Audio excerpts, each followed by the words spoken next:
Hi everyone, Radhe Radhe, सत श्री अकाल, नमस्कार। मैं सिर्फ स्वागत करता हूँ आपके अपने यूट्यूब चैनल ससर की पाठशाला में और आशा करता हूँ आप सभी काफ़ी अच्छे होंगे और मस्त होंगे। तो चंडीगढ़ जेबीटी, टीजीटी, पीजीटी और स्पेशल एजुकेटर का जिनका अभी मेडिकल एग्जामिनेशन बाकी है, मतलब जॉइनिंग लेटर के बाद वो आपको इन्फॉर्मेशन पहले से ही मिल जानी है। और बहुत बच्चों का ये सवाल है कि जो मेडिकल एग्जामिनेशन है वो कैसे हो रहा है, क्या प्रोसेस है वहाँ पे, और उन बच्चों का एक्सपीरियंस क्या है।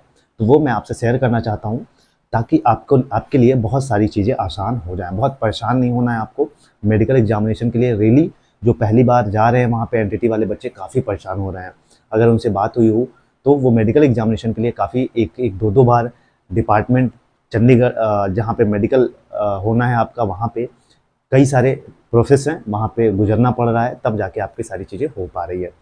तो चलिए मैं आपकी प्रॉब्लम सॉल्व कर देता हूँ। आप लोगों ने पूछा भी, मैं उसका सॉल्यूशन आपको देता हूँ कि और वहाँ का प्रोसेस क्या है चीज़ें प्रैक्टिकली वहाँ पे क्या हो रही हैं, वो सारी चीज़ें मैं आपसे शेयर करता हूँ। तो चलिए स्टार्ट करते हैं वीडियो से। सबसे पहली चीज़ मैं आपको बताऊँ कि जो मेडिकल एग्जामिनेशन है उसका जो फॉर्म नंबर 4 है, आप लोगों ने देखा होगा फॉर्म नंबर 4 है। इसमें टोटल कितने हैं? 13 पेजेस हैं। टोटल 13 पेजेस हैं जिसको टाइप्ड फॉर्म में आपको फिल करा के ले जाना है। ठीक है, टाइप्ड फॉर्म में फिल कराना है और इसको ये फॉर्म फिल कर लेना है किस फॉर्म में? टाइप्ड फॉर्म में। और टोटल कितने पेजेस हैं इसमें? टोटल 13 पेजेस हैं। थोड़ा सा लंबा है भाई प्रोसेस। अब आपको इस फॉर्म को फिल करना है। ठीक है, जैसे ही आपने फिल किया तो आप जाएंगे सेक्टर नंबर 19। ठीक, सेक्टर नंबर 9। ठीक है, डिपार्टमेंट जाएंगे आप। कहाँ?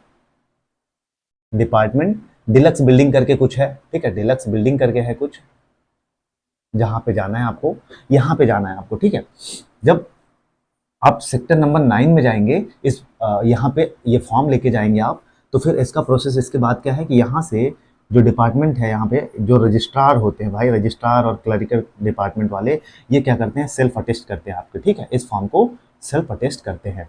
ठीक, सेल्फ अटेस्ट करते हैं। पहले क्या होता था, पंजाब गवर्नमेंट के अकॉर्डिंग आपका मेडिकल एग्जामिनेशन होता था, लेकिन अब ये रूल वगैरह चेंज हो गए हैं। अब ये चंडीगढ़ यूटी अपने हिसाब से, अपने रूल रेगुलेशन के हिसाब से मेडिकल एग्जाम करा रहा है। तो पहले ही बच्चों को पहले दिन बहुत कंफ्यूजन हो गया मेडिकल एग्जामिनेशन और इन सब चीज़ों के को लेके। तो यहाँ पर सेल्फ अटेस्ट करेगा, ये रजिस्ट्रार सेल्फ अटेस्ट करेगा।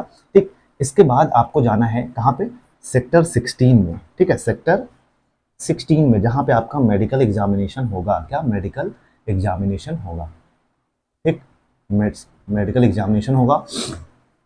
तो मैं फिर से रिपीट कर दे रहा हूँ आपको, ये 13 पेजेस के फॉर्म नंबर 4 फिल करना है टाइप्ड फॉर्म में। उसके बाद क्या होता है कि आपको सेक्टर 9 में जाना पड़ेगा, डिपार्टमेंट में, डिलक्स बिल्डिंग में। उसके बाद आपको ये फॉर्म फिल करके ले गए डिपार्टमेंट। डिपार्टमेंट क्या करेगा? सेल्फ अटेस्ट करेगा भाई, मतलब आपको कहेगा अब आगे स्टेप फॉलो के लिए कि आप जाइए कहाँ पे? जहाँ पे मेडिकल एग्जामिनेशन होगा। तो आप यहाँ पे सेक्टर 16 में आ जाओगे मेडिकल एग्जामिनेशन के लिए।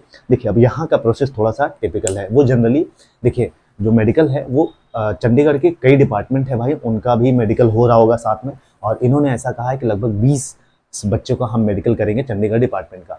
तो यहाँ पे आपको जाना है। ठीक है, यहाँ पे भी आपको क्या लगेगा? यहाँ पे आपको टोकन लेना होता है। ठीक है, जब आप जाओगे तो यहाँ पे आपको एक टोकन लेना पड़ेगा भाई। सुबह 8 बजे से ही लाइन लग जाती है, 9 बजे से ही लाइन लग जाती है, तो मतलब टाइम लगता है। ठीक है, क्योंकि जो डॉक्टर बैठते हैं वो ऑफिशियल टाइम उनका 10 बजे होता है, ये आपको भी पता है।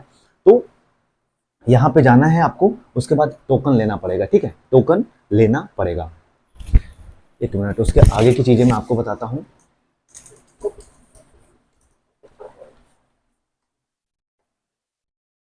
ठीक, यहाँ से आपको क्या लेना पड़ेगा? टोकन लेना पड़ेगा।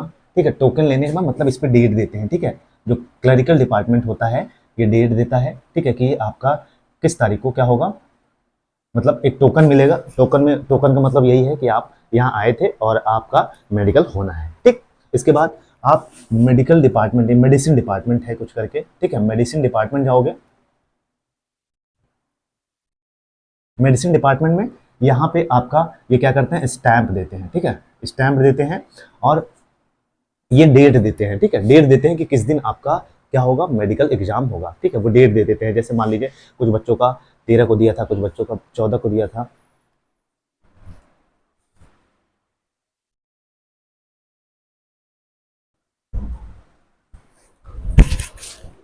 तो यहाँ से आपको स्टैंप लग के डेट मिलेगी, ठीक है, किस दिन आपका क्या होगा, मेडिकल होगा। अब उसके बाद जाना है भाई आपको, ठीक है, आपको स्टाम्प लग जाएगा। तो यहाँ से ये क्लैरिटी हो जाती है कि किस डिपार्टमेंट में कौन सा टेस्ट होगा आपका, ठीक है, किस डिपार्टमेंट में टेस्ट कौन सा होगा, ठीक। उस पर जो फॉर्म है उस पर सेल्फ अटेस्ट करके वो लगाते हैं कि इस डिपार्टमेंट में आपका यूरिन होगा, या इस डिपार्टमेंट में आई का चेकअप होगा, या फीमेल्स के लिए गायनी जो गायनो डिपार्टमेंट है वहाँ पे जाना पड़ेगा। तो वो वहाँ पे सारी चीज़ें बताते हैं, ठीक है। मेल्स के लिए भी फीमेल्स के लिए भी जो नॉर्मल टेस्ट होते हैं। उसके बाद आपका जब टेस्ट हो जाएगा लगभग आपका, मैं कहूँ तो 11 साढ़े 11 बजे तक, ठीक है, आपका मतलब 1-2 घंटे लगते हैं, 2 घंटे इस प्रोसीजर में। और जब हो जाएगा उसके बाद आपकी लगभग 1:30 से 2 बजे आपका रिपोर्ट दे दे रहे हैं, ठीक है। मतलब भाई अब जब टेस्ट करा है ना तो इसका रिपोर्ट भी तो आना है, तो उसका रिपोर्ट 2-3 1.5-2 घंटे बाद रिपोर्ट देते हैं। उसके बाद और एक चीज़ मैं आपको बता दूं, जो गायनो डिपार्टमेंट है वो शायद 3 बजे तक डॉक्टर बैठते हैं, मैं आपको ये भी चीज़ें बता दे रहा हूँ। तो आपको मतलब 3 बजे के पहले सारा प्रोसेस करा लेना है, ठीक है, टेस्ट का, ठीक। ये सारा जो प्रोसेस है। तो उसके बाद आपका क्या होगा, ये जब रिपोर्ट आ जाएगी, जब रिपोर्ट आ जाएगा फिर आपको चले आना है डिपार्टमेंट, ठीक है, डिपार्टमेंट चले आना है। यहाँ पे एक अंडरटेकिंग का कोई फॉर्म फिल करा रहे हैं, उस फॉर्म को फिल करने के बाद आपको वहाँ पे सबमिट कर देना है, ठीक है। आप सबमिट कर दोगे तो फिर वहाँ पे जो प्रोसेसर नेक्स्ट वो आपको बताया जाएगा। अब आपके दिमाग में आ रहा होगा स्कूल अलॉटमेंट को लेके, तो वो मैं अगले वीडियो में मैं आपको बता दूंगा कि स्कूल अलॉटमेंट का प्रोसीजर क्या है, और शाम तक हो सकता है मैं बता दूं आपको सारी चीज़ें। बाकी यही चीज़ें थी, आपको बस सीधा सा सिंपल कंक्लूजन वे में कहूँ तो आपको एक एक फोटोकॉपी भी लेके जानी है, ठीक है, ओरिजिनल भी लेके जाना है और एक एक 2-2 फोटोकॉपी भी लेके जाइएगा सबका, ठीक है, ताकि आप वहाँ पे परेशान ना हो, वहाँ पे पैनिक हो जाएंगे। तो आपको ओरिजिनल भी लेके जाना है, फोटोकॉपी भी लेके जाना, एक एक मैं तो कहूँगा 2 सेट करा लेना, ठीक है, कभी कभी गलतियाँ हो जाती हैं तो 2 सेट करा लेना। तो ये चीज़ें हो गई। उसके बाद आपको जाना है डिपार्टमेंट सेक्टर 9 में। सेक्टर 9 पे वहाँ पे रजिस्ट्रार जो है वो सेल्फ अटेस्ट करेगा मेडिकल के लिए। मेडिकल के लिए आपको जाना है सेक्टर 16 में। सेक्टर 16 में जाओगे तो आपको वहाँ से टोकन लेना पड़ेगा। टोकन से आपका डेट डिसाइड हो जाएगा कि जिस दिन आपका मेडिकल होना है। उसके बाद वहाँ पे जो मेडिकल जो डॉक्टर्स होते हैं भाई वो आपको अटेस्ट करके स्टैम्प लगा के देंगे कि इस डिपार्टमेंट में आपका ये टेस्ट होना है, इस डॉक्टर के पास आपको जाना है, आपको जाना है। उसके बाद उनके टाइमिंग से उसके बाद आपका सारा टेस्ट हो जाएगा। उसके बाद आपको रिपोर्ट मिलेगा 1.5-2 घंटे बाद, 3 घंटे बाद रिपोर्ट लेना है और डिपार्टमेंट आ जाना है। डिपार्टमेंट आके वो सबमिट कर देना है, ठीक है, वहाँ पे एक फॉर्म फिल करा के वो सबमिट करा लेना है। उसके बाद आपको स्कूल अलॉटमेंट वगैरह जो भी है, ट्रेनिंग, मुझे लगता है पहले ट्रेनिंग कराएंगे, ठीक है। स्कूल अलॉटमेंट बहुत ज़्यादा टाइम नहीं लगता, ठीक, बस एक स्कूल का नाम लिख देना है या स्कूल अलॉट कर देना है इस बच्चे को, ये क्योंकि उनके पास डाटा इन्फॉर्मेशन पहले से ही है सारी चीज़ें। बाकी यही प्रोसेस है। बाकी कैसा लगा वीडियो? बाकी चैनल पे नया है तो चैनल को लाइक से सब्सक्राइब कर सकते हैं। जय हिंद, जय भारत।